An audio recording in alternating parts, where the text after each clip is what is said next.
Good morning, welcome to Breakfast this morning with Steph McGovern and Dan Walker. Our headlines today. Scotland's growing drugs crisis. New figures expect to show that more than 1,000 people died as a result last year. Politicians describe it as an emergency. Fighting back, the 4 Democratic congresswomen attacked by President Trump dismiss his comments as a racist distraction. Weak minds and leaders challenge loyalty to our country in order to avoid challenging and debating the policy. And Facebook takes aim at fake adverts with a new tool to report scammers. The man in charge of fixing Britain's railways said it should be independent of government and should have more input from city authorities. I'll be finding out what it means for passengers. Celebrations are still continuing for England cricketers with a trip to Downing Street last night following their dramatic World Cup win. And it's a dry and pleasantly warm day across much of the UK once again today. 1 or 2 showers here and there. Will they be coming your way? I'll tell you with a full forecast here on Breakfast. Cool. Hello, this is Business Live from the BBC with Sally Bundog and Ben Thompson. Another warning against Facebook's cryptocurrency plans as a man in charge prepares for a grilling in Washington. We're live, we're in London, and that is our top story today, Tuesday the 16th of July.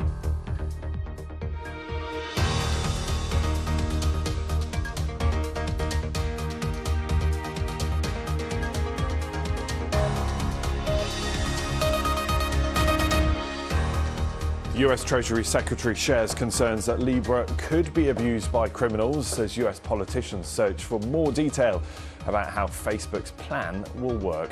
Also in the programme, Jaguar Land Rover drives away with more than $600 million worth of loan guarantees from the British government. They will power its electric car future. And European markets look like this at the start of another session. We'll explain what's moving the numbers and why. And a cut above the rest. We'll hear how fashion entrepreneur left behind one of the biggest names on the British high street to set up her own high-end clothing empire. And today we'd like to know, as one mum tells us she's buying her children no new toys or new clothes in an effort to overcome her online shopping habits. We'd like to know if your online shopping ever got out of hand. Is going cold turkey the way forward? What is your biggest impulse buy online that you've later learned to regret? Get in touch. The hashtag is BBC BizLive.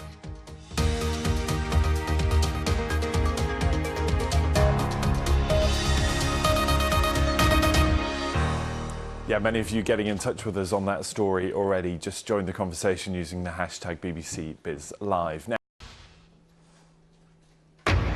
you're watching BBC News at 9 with me, Carrie Gracie. The headlines. He's got it! England have won the World Cup! English cricket celebrates an astonishing victory in the World Cup final at Lord's. They lifted the trophy after beating New Zealand with the final ball of the tournament. We did it! We did it! Delivered. And we were brilliant! Jofra delivered! He's a boy! World champion! Other news, the Foreign Secretary Jeremy Hunt will launch a fresh bid to stop the Iran nuclear deal unravelling at an EU meeting this morning. A sharp rebuke for President Trump. He's accused of racism after tweeting that 4 congresswomen should go back to where they came from. New figures from the Mayor of London show what he says is a clear link between poverty in the capital and rising youth crime.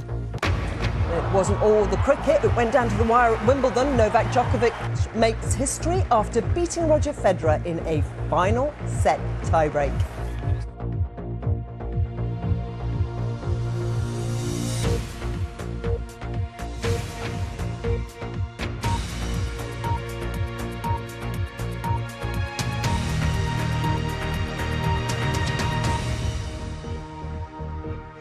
Good morning, welcome to BBC News at 9. England's men's cricket team will this morning celebrate winning the Men's Cricket World Cup for the first time after an extraordinary finish to a tense final at Lord's. You're watching BBC Newsroom Live. It's 11 a.m. These are the main stories this morning. After England's astonishing victory in the World Cup final, fans prepare to hail their heroes at the Oval in South London.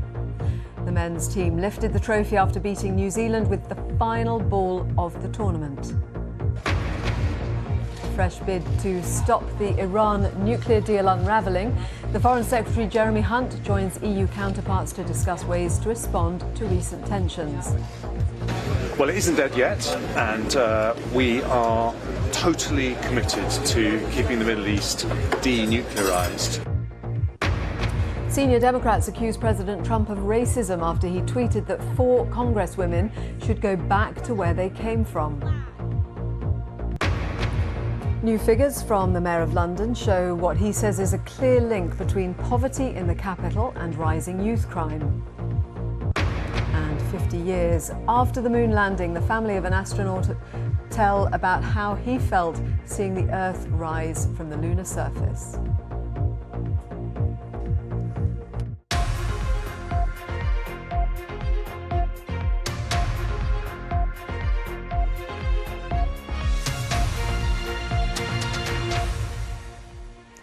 Good morning, welcome to BBC Newsroom Live. I'm Joanna Gosling.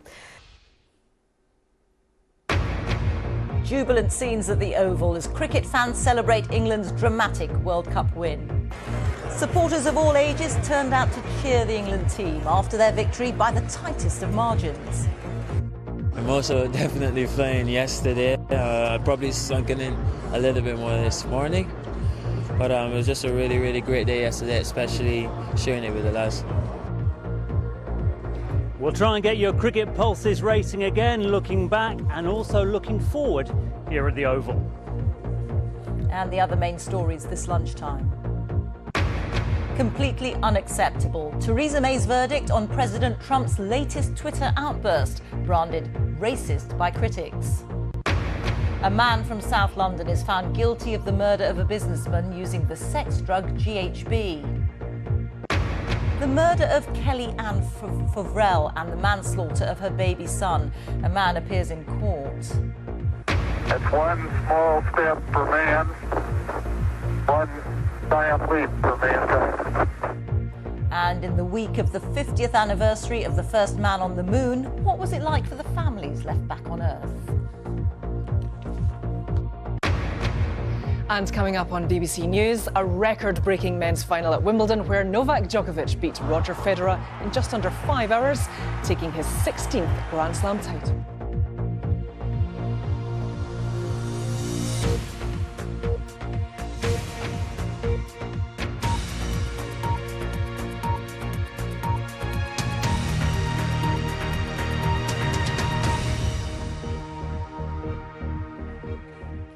Good afternoon and welcome to the BBC News at 1. Hello, you're watching Afternoon Live. I'm Simon McCoy. Today at 2, jubilant scenes at the Oval as cricket fans, young and old, celebrate England's dramatic World Cup win.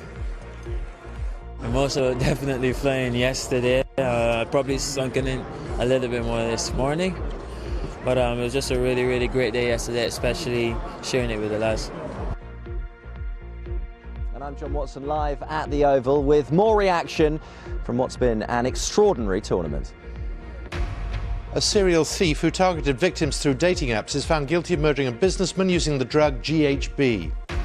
Completely unacceptable. Theresa May's verdict on President Trump's latest Twitter outburst, branded racist by critics. And coming up on Afternoon Live, got all the sport, and that is with Gavin.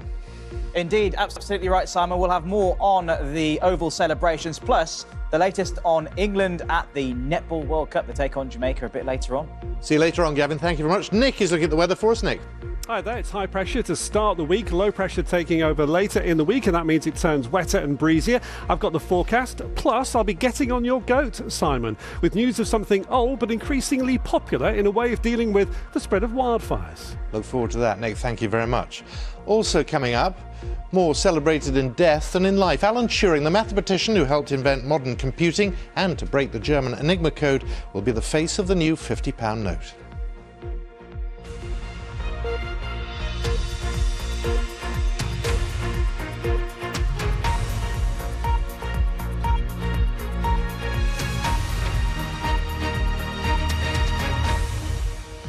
Hello everyone, this is Afternoon Live. I'm Simon McCoy. England's World Cup cricket champions head to Downing Street for a reception to celebrate their historic win. Jubilant fans surrounded Captain Owen Morgan and his team at the Oval this morning after yesterday's narrowest and most dramatic of victories against New Zealand. When you see everybody's reaction and you know how much support and following we had, that's when we really start to understand what we did. I'll be live here at number 10, where in a short while England's cricketers are due to arrive after a match like no other. More than 8 million people watched the extraordinary match. We'll be asking if it could inspire a new generation. Also tonight, a man who drugged and robbed victims after meeting them on gay dating apps is convicted of murdering a businessman at his home in South London. President Trump is strongly criticised for telling 4 Democratic congresswomen to go back to the countries they came from. And more than 50 hours of surgery, the extraordinary skill of Great Ormond Street surgeons as they start to separate these twins. And coming up on BBC News, England's netballers have 4 wins from 4 in the World Cup following their victory over Jamaica in Liverpool.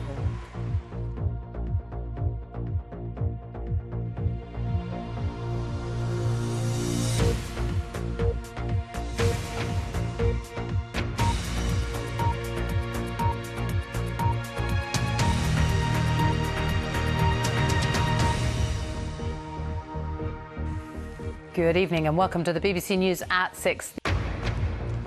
This is BBC News. I'm Ben Brown. The headlines at 8. England's World Cup winning cricketers are at Downing Street this evening to continue their celebrations as the sport looks to build on their momentous victory. When you see everybody's reaction and you know how much support and following we had, that's when we really start to understand what we did. Boris Johnson and Jeremy Hunt go head-to-head in the second and final debate of the leadership campaign as the race for number 10 enters its closing stages. President Trump, who's been accused of making racist remarks about 4 Democratic congresswomen, has intensified the row, accusing them of being anti-American. A man who drugged and robbed victims after meeting them on gay dating apps is convicted of murdering a businessman at his home in South London. And more than 50 hours of surgery, the extraordinary skill of Great Ormond Street surgeons as they start to separate these conjoined twins.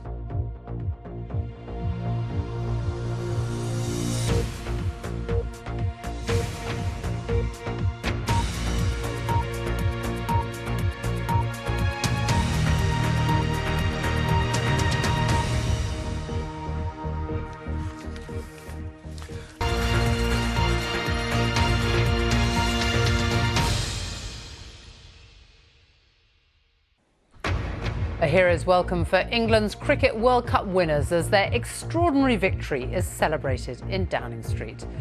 Lifting the trophy, the Prime Minister hosts a reception for the England men's team that made history by winning the World Cup for the first time. Celebrations have been going on all day, starting at the Oval, where fans flocked to see the team after their most dramatic of wins. When you see everybody's reaction and you know how much support and following we had, that's when we really start to understand what we did. 8 million people watched the match on television. We ask, will it be enough to inspire the next generation? Also tonight, President Trump is accused of being racist after telling 4 Democratic congresswomen to go back to the crime-infested countries they came from. If you're not happy here, you can leave. And that's what I say all the time. That's what I said in a tweet, which I guess some people think is controversial. A lot of people love it, by the way. More than 50 hours of surgery, a special report on the extraordinary skill of the Great Ormond Street team as they separate these twins. And the Second World War codebreaker, Alan Turing, is chosen as the face of the new £50 note. And coming up on Sports Day later in the hour on BBC News, the England Roses maintain their unbeaten record at the Netball World Cup as they upset the Sunshine Girls.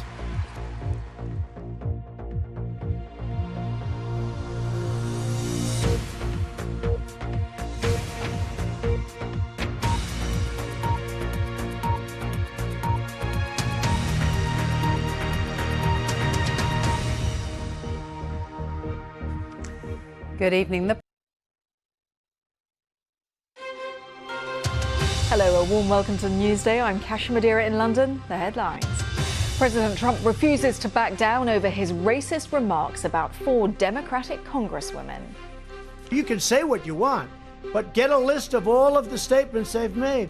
And all I'm saying that if they're not happy here, they can leave. Despite the occupant of the White House attempts to marginalize us and to silence us, please know that we are more than 4 people. The twins from Pakistan who were born joined at the head. We have exclusive access as surgeons in London start to separate the 2 sisters. I'm Rico Hizon in Singapore, also on Newsday. Floodwaters force millions from their homes across northern India after days of heavy monsoon rains. As we count down to the moon landing 50 years ago, we speak to a former NASA astronaut. What's it really like to be up in space? Live from our studios in London and Singapore. This is BBC World News. It's Newsday. Hello and a warm welcome. It's 1 o'clock in the morning here in London. It's 8 o'clock in the morning in Singapore, and it's 8 p.m. in Washington.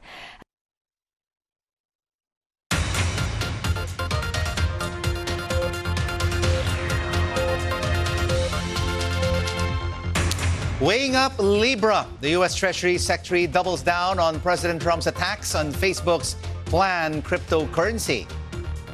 Money in the moon. 50 years on from the Apollo 11 landing, we speak to one company planning to exploit its resources.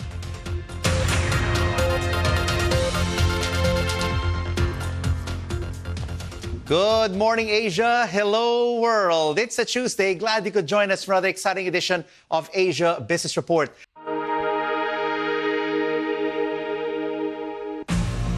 This is The Briefing. I'm Sally Bundock. Our top stories. President Trump refuses to back down from his racist tweets attacking 4 American congresswomen of color. If you hate our country, if you're not happy here, you can leave.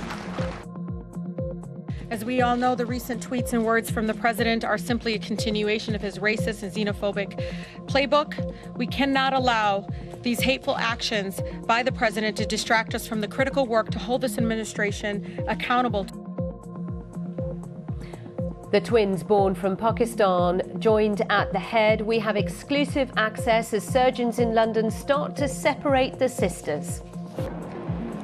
50 years on, we meet the people who witnessed one of the most iconic moments in history, the launch of Apollo 11 and the mission to land on the moon.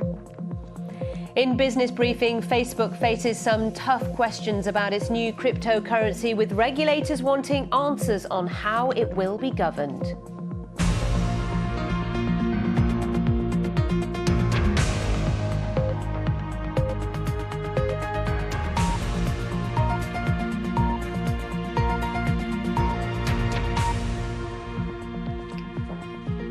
Good to have you with us. This is Tuesday's Briefing, where we'll make sure you're across all you need to know in global news, in business and in sport.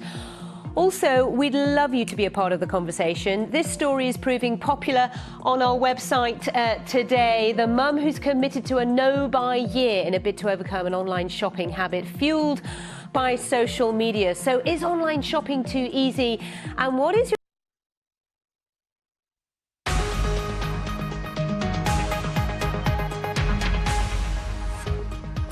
This is the Business Briefing with me, Sally Bundock. Facebook faces a grilling about its new cryptocurrency, with regulators concerned it could be abused by criminals. And Jaguar Land Rover wins a £500 million loan from the UK government to accelerate the country's electric car plans. And on financial markets, the earnings season is now well underway, with the US banks, the big ones, taking centre stage. Japan's reopened today for the first time, and so far, investors are fairly mixed.